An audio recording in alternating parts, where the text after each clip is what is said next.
that's quite unreasonable to expect China to reduce its carbon emissions. We have to look at issues of embedded energy and consumer demand coming from the West.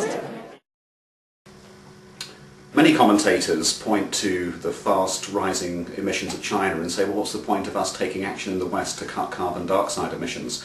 And I think one of the things we need to understand is the way in which countries that are quickly developing will respond to outside signals. And, for the Chinese, I think it would seem hypocritical for Western countries to be saying they should cut their emissions when in fact they're doing exactly what we did 200 years ago. I think a really strong signal to China would be in the form of leadership rather than complaining, and showing how we could go low carbon here with jobs, with business opportunities, with different kinds of community benefits and health benefits. Doing all of that, I think, would be a real signal to China.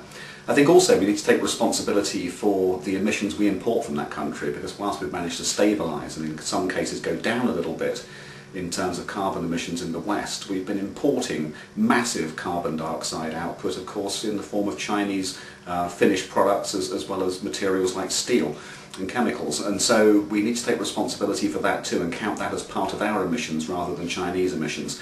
And I think a combination of that kind of leadership, that kind of taking of responsibility, plus assistance with technology transfer, I think would bring China into a very different conversation as concerns global climate challenges.